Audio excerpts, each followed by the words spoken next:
This is a memorial for a phone that has fallen in its line of duty. We hardly knew ye, Pixel 4a 5G. Unfortunately, you failed at your job. No, it didn't die, it didn't get killed, it just failed at what I bought it to do, which was to be a 5G test device. Because what happened was this morning, I was trying to map out some 5G with Cell Mapper, and this phone stopped picking up 5G in places where I knew there was a 5G signal. So, I got to looking, and I actually kind of posted around trying to figure out what's going on, because I swapped out SIM cards. In fact, I actually had to bring out my SIM card for my iPhone 11 Pro here, and when I got it out, it did its best impression of "my people need me" and flew out into a bush somewhere, so I had to go buy another SIM card for this blasted thing, which cost me $10. So I was already kind of mad at the 5G being kind of stupid, and then I found out that because it was a Google Fi phone, it kind of has some issues with T-Mobile 5G after it's been tainted by Google Fi. And the only way to get out of that is to factory reset it. Well, you know, at that point I was already mad enough at this phone for ruining my morning, and I already had it backed up to this guy, which came back into my collection, might be temporarily. I was already pretty mad, and T-Mobile's over there like, yo, we've got an excellent promotion going for the S21. So I was like, if I have to factory reset this thing anyway, you know what? Know your place, trash. We got an S21 in the house.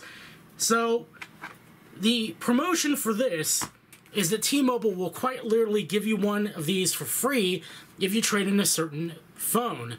In this case, the Pixel 4a 5G qualified for the highest tier of trade-in for $800. So this phone came out to nothing out of pocket, and short of having to be with T-Mobile for 2 years to get the credits for this phone, I don't have to pay anything. This phone is completely free, and I'm staying with T-Mobile. Like, I've complained about T-Mobile many a time, but looking at their 5G holdings and such, I really think that they're the best setup for the future at this point in time. They've got Sprint with them as well, so I think they're going to get better. They're kind of right now, but I do think they're going to get better. So I don't mind sticking with them for 2 years, especially because they're the cheapest game in town, and we're on a grandfathered plan that they can't really mess with. And I pay like $50 a month for my phone service, so I can't really beat that. So I don't mind this, but enough with the rambling. Let's unbox this damn thing. And we can see that they've copied Apple. Whoop-de-frickin-do. I'm sure you don't need to hear that for the umpteenth time, as many people have already said that. I'm going to cut very carefully.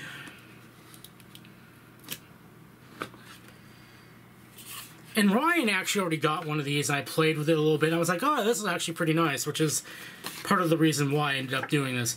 Interestingly, I have a little cutout for the camera in this little just card here. Here's the phone itself. Apparently it has a screen protector already on it, but I am noticing right off the hop here that it has a flat screen. That's really nice. I really like that. I hate curved screens. You can see actually here with my iPhone, the screen protector's just got this crap around the edges. I actually applied this screen protector not terribly long ago, like literally a week ago, so yeah. Alright, I'll give you guys a better peel this time. And even though this is plastic, it does not feel terrible. Quite shocked. So let's get that camera bump out of the way.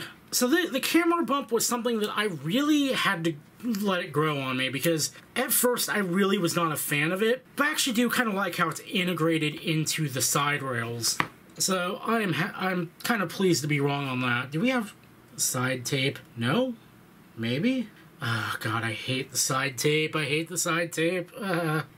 Just be gone. I don't like you. You don't give satisfying peeling action. You're just there to taunt me with your presence. Go away. I notice it doesn't have the Qualcomm branding on the edges anymore. That's pretty neat. Does this thing not have stereo speakers? That would be kind of sucky if it doesn't. So apparently it does, but people are whining about the 1080p screen, and I'm just like, yeah, that's cute. Anyway, let's go ahead and just boot this thing up. I think this key does it. Yep, okay. We'll put you aside. Hey, they actually give us a SIM ejector. Neat. And if we get a T-Mobile Splash, you're getting Odin'd to XAA, buddy. I'm checking it to make sure it works, and that thing is getting Odin'd right to XAA because I am not having that. And we got, dude, gold. Oh man, I feel bad because now I bought a SIM card this morning and I just got one for free. Kill me now.